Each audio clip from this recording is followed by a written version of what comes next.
Hello friends, super magic રસોઈમાં મિત્રો હું આપનું સ્વાગત કરું છું। આજે હું તમને તરબૂચની પસંદગી કરવા માટે કયા પોઈન્ટ ધ્યાનમાં રાખવાને એનો વિડીયો લઈને આવી છું મિત્રો।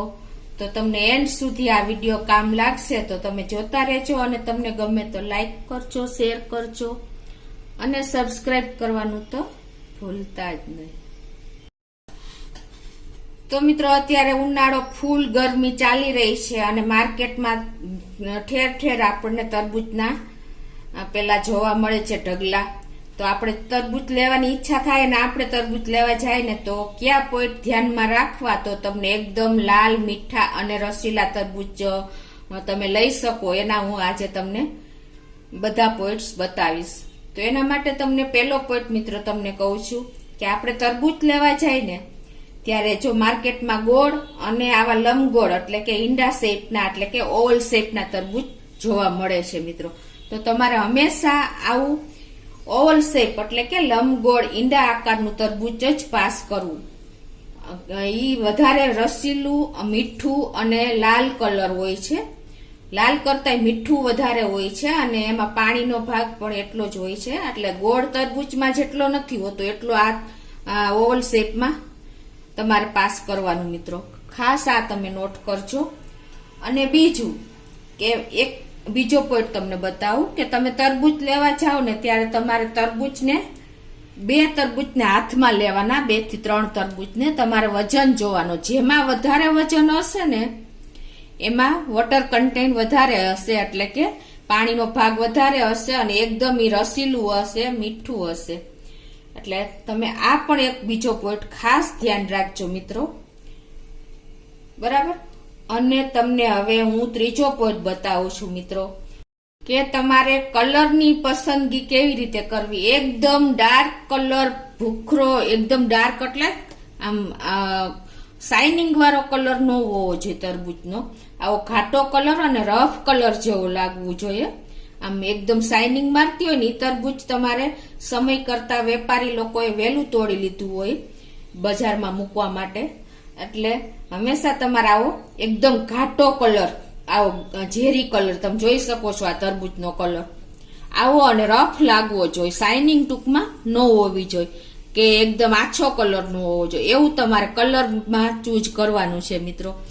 તમે આ ખાસ નોટ કરજો, 5 થી 7 પોઈન્ટ તમે ધ્યાનમાં રાખશો ને એટલે તમે ક્યારેય માર્કેટમાં છેતરાશો નહીં તરબૂચ લેવા જાશો ને ત્યારે। હવે આવ્યો મિત્રો ચોથો પોઈન્ટ કે જો આવી રીતે તમારે આ યલો સ્પોટ આવો ધબ્બો હોય ને, જેટલો મોટો ધબ્બો હશે ને કે આવો ડાઘ હશે ને એટલું તમારું તરબૂચ વધારે સરસ મીઠું અને રસીલું હશે અને એને સનલાઇટ એટલે કે સૂર્યપ્રકાશ વધારે મળેલો હશે। આવી રીતે તમે આપણે ખેતરમાં જોઈએ ને તો તરબૂચ જો આ રીતે પડેલું હોય છે, આ ઉપર એને સૂર્યનો પ્રકાશ મળેલો એટલે આ કલર એકદમ ડાર્ક થઈ ગયેલો હોય અને આ જમીનને ટચ થઈ ગયેલો હોય। આ જે આ પીળો ભાગ ધબ્બો છે ને એ જેટલો મોટો હશે ને એટલું વધારે ટાઈમ ખેતરમાં એ વેલા સાથે રહેલું હશે। એટલે તમારે ખાસ આ નોટ કરવાનું કે જેટલો ધબ્બો મોટો ને એટલું તરબૂચ સારું અને એને સૂર્યનો પ્રકાશ વધારે મળેલો હશે અને તરબૂચ મીઠું પણ હશે। એટલે તમારે ખાસ આ નોટ તો ખાસ કરવાની। અને આ જો સફેદ ભાગ હશે ને આ ધબ્બો એટલે કે આ સ્પોટ તો એ ઓછું પાકેલું હશે, ઓછું મેચ્યોર હશે। યેલો અને આવો યેલો એટલે કે આવો પીળો અને બ્રાઉન કલરનો જો હશે ને તો એ એકદમ મેચ્યોર થઈ ગયેલું, પાકેલું, કુદરતી રીતે પાકેલું તરબૂચ હશે મિત્રો। તમે ખાસ આ પોઈન્ટ ધ્યાન રાખજો મિત્રો, માર્કેટમાં તરબૂચ લેવા જાશો ને તો તમને કાંઈ ટાઈમ જ નહીં લાગે। અને હવે આવ્યા આપણે પાંચમા પોઈન્ટ ઉપર મિત્રો કે તમારે જો તરબૂચ લેવા જાવ ને ત્યારે આપણે ઘણીવાર જોયેલું હોય છે કે આવી રીતે ટેપ કરતા હોય છે। જેટલો અવાજ બોધો આવશે ને મિત્રો એટલું તરબૂચ તમારું કાચું નીકળશે, કેમ કે ઈ મેચ્યોર થઈ ગયેલું ન હોય, ટાઈમ કરતા વહેલું તોડાઈ ગયેલું હોય ખેતરમાંથી। અને જેટલો એમ કેમ આમ ઘાટો અવાજ એટલે કે એકદમ ડાર્ક, એકદમ આમ તીક્ષ્ણ અવાજ આવે ને તબલા જેવો, એવું તમારે તરબૂચ પાસ કરવાનું છે મિત્રો। તમને ખ્યાલ આવી ગયો હશે અવાજ ઉપરથી કે બોધો અવાજ ટૂંકમાં ન આવવો જોઈએ। એકદમ હાર્ડ અવાજ આવવો જોઈએ એવું તમારે તરબૂચ ચૂઝ કરવાનું છે મિત્રો, બરાબર. અને હવે આપણે લાસ્ટ પોઈન્ટ ઉપર આવી મિત્રો, કે જે આ એની ડંઠલ હોય છે ને એનો જે સ્ટમ્પ, એ હંમેશા સુકાઈ ગયેલો આવો હોવો જોઈએ, લીલો ન હોવો જોઈએ. જો લીલો હશે ને તો સમય કરતા તરબૂચ વહેલું તોડેલું હશે, પાયકા પેલા તોડેલું તરબૂચ હશે ખેતરમાંથી, એટલે કે અનમેચ્યોર હશે. અને જો આ ડંઠલ સાવ ન હોય ને તો મિત્રો એકદમ કુદરતી રીતે ખેતરમાંથી વેલાથી છૂટું પડી ગયેલું તરબૂચ પાકેલું હશે. કુદરતી રીતે પાકેલું હશે ને તો આ ડંઠલ હશે જ નહીં મિત્રો, કેમ કે ઈ ફૂલ મેચ્યોર થઈને અનવેલાથી છૂટું પડેલું હશે, એટલે કે ડંઠલ રહી જ નહીં હોય મિત્રો. તો એવું તરબૂચ બેસ્ટ છે મિત્રો, તમે ખાસ નોટ કરજો. ટૂંકમાં તમારે એટલું ધ્યાન રાખવાનું કે આ ડંઠલ લીલી ન હોવી જોઈએ, આ જે સ્ટેમ છે એ લીલો ન હોવો જોઈએ, આવો સુકેલો હોવો જોઈએ. એટલે આ પણ તમે પેલા તમને ધ્યાનમાં આવશે મિત્રો. તો આ ખાસ તમે આ તરબૂચ વિશેની મેં તમને આટલી માહિતી આપી. હવે આપણે કટ કરીને જોઈએ મિત્રો. હવે મેં જો આ રીતે ચૂઝ કરીને તરબૂચ લીધું છે, હવે આપણે કટ કરીને જોઈએ, તમને બતાવી દઉં કે કેવું છે આપણું તરબૂચ. તો એને હંમેશા આપણે જો આ ઓવલ શેપ એટલે કે લંબગોળ શેપ હોય છે તો આપણે વચ્ચેથી જ એને કટ કરીશું.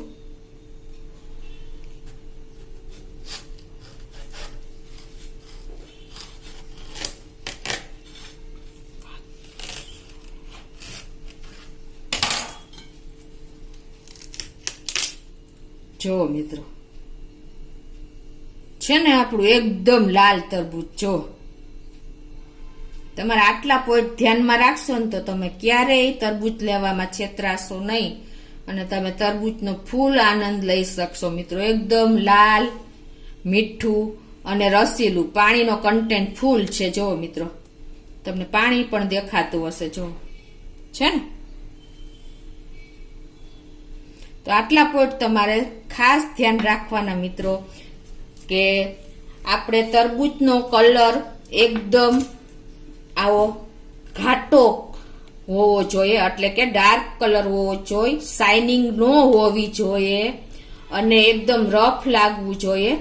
શાઇનિંગ વગરનું હશે ને એટલે ઘાટું હશે તો પણ તમને આમ ભૂખરા જેવું લાગતું હશે, શાઇન નહીં મારતું હોય એવું તરબૂચ તમારે પાસ કરવાનું. અને બીજું કે આનો શેપ હંમેશા તમારે આવો ઓવલ શેપ જ પાસ કરવાનો. જે ગોળ તરબૂચ હોય છે ને એ એટલા મીઠા નથી હોતા મિત્રો, એટલે તમે આ પણ ખાસ નોટ કરજો. અને ત્રીજું કે વજનમાં હંમેશા તમે બે તરબૂચ તમે આવી રીતે હાથમાં પકડશો ને એટલે જે વજન વાળું હોય ને એ તમારે પાસ કરવાનું છે. એનું કારણ એ છે કે એમાં વોટર કન્ટેન્ટ એટલે કે પાણીનો ભાગ વધારે હોય, રસીલું હશે મિત્રો, મીઠું હશે એ તરબૂચ.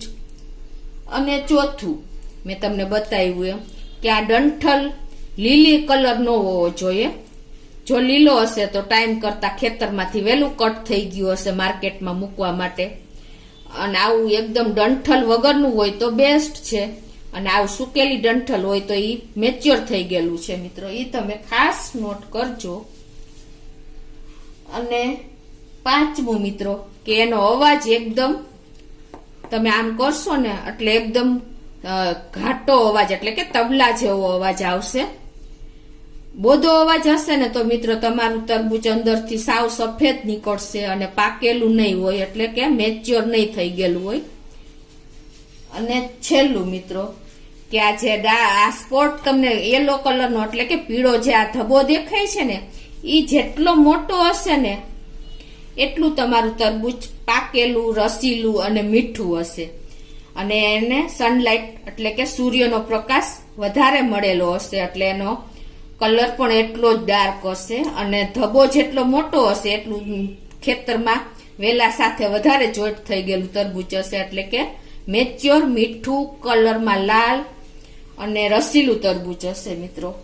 તો તમને મેં 6 પોઈન્ટ બતાવ્યા મિત્રો. તમે આટલી નાની બાબત જો તમે ધ્યાનમાં રાખશો ને તો તમે માર્કેટમાં તરબૂચ લેવા જાશો ત્યારે ક્યારેય નહીં છેતરાવ, એ મારી ગેરંટી છે મિત્રો. અને અત્યારે તો 12 માસ આપણે તરબૂચ માર્કેટમાં જોવા મળે છે. છેલ્લે તમારે મોલમાં પણ તરબૂચ આપણે જોવા જ મળે છે મિત્રો, 12 માસ આપણે તરબૂચ ખાઈ શકીએ છીએ. એટલે તમને જો આ એક ઉપયોગી જ બધી મેં તમને માહિતી આપી છે. તો મિત્રો આટલા પોઈન્ટ તમને જ્યારે ફૂલફિલ થાય ત્યારે જ તમને તરબૂચ તમે એકદમ જોઈએ એવું તમને મળશે મિત્રો. જો એકદમ કલર લાલ દેખાય છે ને, અને એટલો જ પાણીનું કન્ટેન એમાં ફૂલ છે મિત્રો. તો તમને ચોક્કસ મારો આ વિડીયો ઉપયોગી થશે. તો તમને ગમ્યો હોય તો લાઈક કરજો, શેર કરજો અને સબસ્ક્રાઇબ કરવાનું તો ભૂલતા જ નહીં.